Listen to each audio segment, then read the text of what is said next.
Alice in Wonderland by Lewis Carroll. Chapter 11.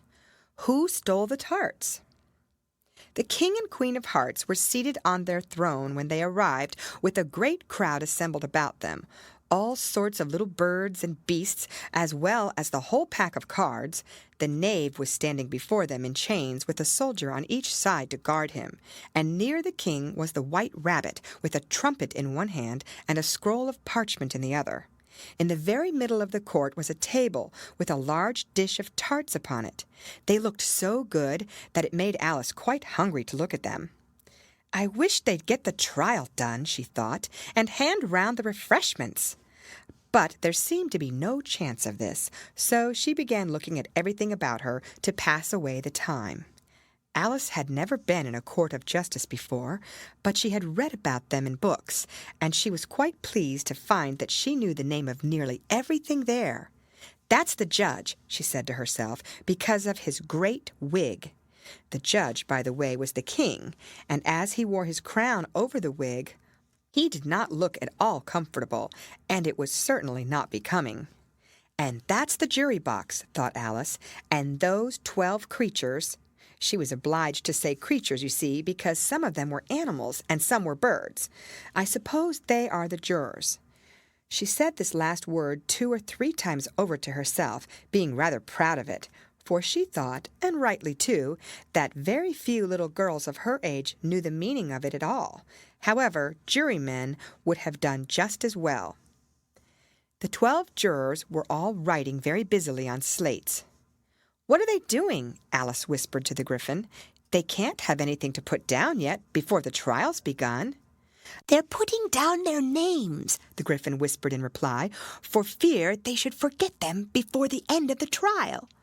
"Stupid things!" Alice began in a loud, indignant voice, but she stopped hastily, for the white rabbit cried out, "Silence in the court!"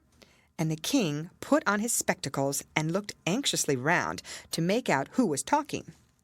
Alice could see, as well as if she were looking over their shoulders, that all the jurors were writing down stupid things on their slates, and she could even make out that one of them didn't know how to spell stupid, and that he had to ask his neighbor to tell him. "A nice muddle their slates'll be in before the trial's over," thought Alice. One of the jurors had a pencil that squeaked. This, of course, Alice could not stand, and she went round the court and got behind him, and very soon found an opportunity of taking it away. She did it so quickly that the poor little juror, it was Bill the lizard, could not make out at all what had become of it, so after hunting all about for it, he was obliged to write with one finger for the rest of the day, and this was of very little use, as it left no mark on the slate. "Herald, read the accusation," said the king.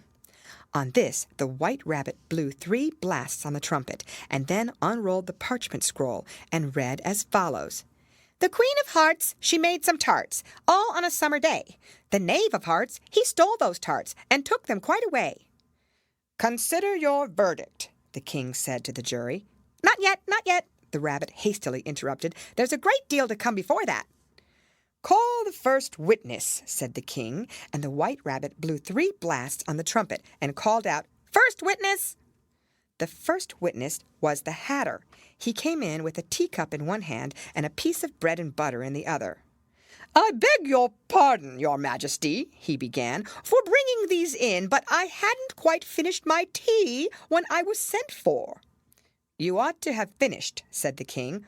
"When did you begin?" The Hatter looked down at the March Hare, who had followed him into the court, arm in arm with the Dormouse. 14th of March, I think it was," he said. 15th, said the March Hare. 16th, added the Dormouse. "Write that down," the king said to the jury, and the jury eagerly wrote down all 3 dates on their slates, and then added them up and reduced the answer to shillings and pence. "Take off your hat," the king said to the Hatter. "It isn't mine," said the Hatter. "Stolen!" the king exclaimed, turning to the jury, who instantly made a memorandum of the fact. "I keep them to sell," the Hatter added as an explanation. "I've none of my own. I'm a Hatter." Here the queen put on her spectacles and began staring at the Hatter, who turned pale and fidgeted. Give your evidence, said the king, and don't be nervous, or I'll have you executed on the spot. This did not seem to encourage the witness at all. He kept shifting from one foot to the other, looking uneasily at the queen, and in his confusion he bit a large piece out of his teacup instead of the bread and butter. Just at this moment Alice felt a very curious sensation, which puzzled her a good deal until she made out what it was. She was beginning to grow larger again, and she thought at first she would get up and leave the court. But on second thoughts she decided to remain where she was as long as there was room for her. "I wish you wouldn't squeeze so," said the Dormouse, who was sitting next to her. "I can hardly breathe." "I can't help it," said Alice very meekly. "I'm growing." "You've no right to grow here," said the Dormouse. "Don't talk nonsense," said Alice more boldly. "You know you're growing too." "Yes, but I grow at a reasonable pace," said the Dormouse. "Not in that ridiculous fashion." And he got up very sulkily and crossed over to the other side of the court. All this time the queen had never left off staring at the Hatter, and just as the Dormouse crossed the court, she said to one of the officers of the court, "Bring me the list of the singers in the last concert," on which the wretched Hatter trembled so that he shook both his shoes off. "Give your evidence," the king repeated angrily, "or I'll have you executed whether you're nervous or not." "I'm a poor man, your majesty," the Hatter began in a trembling voice, "and I hadn't begun my tea, not above a week or so, and what with the bread and butter getting so thin, and the twinkling of the tea—" "The twinkling of the what?" said the king.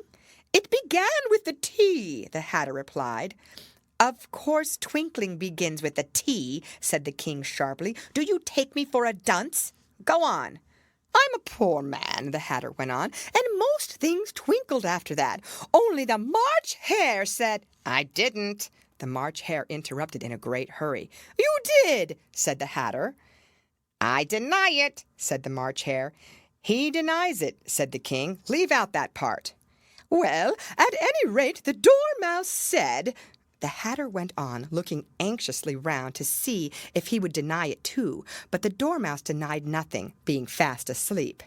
"After that," continued the Hatter, "I cut some more bread and butter." "But what did the Dormouse say?" one of the jury asked. "That I can't remember," said the Hatter. "You must remember," remarked the king, "or I'll have you executed." The miserable Hatter dropped his teacup and bread and butter and went down on one knee. "I'm a poor man, your majesty," he began. "You're a very poor speaker," said the king. Here one of the guinea pigs cheered and was immediately suppressed by the officers of the court. As that is rather a hard word, I will just explain to you how it was done.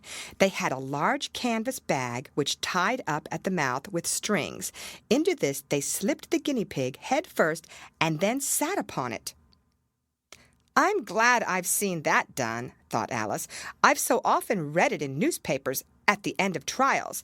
There was some attempts at applause, which was immediately suppressed by the officers of the court, and I never understood what it meant till now." "If that's all you know about it, you may stand down," continued the king. "I can't go no lower," said the Hatter. "I'm on the floor as it is." "Then you may sit down," the king replied.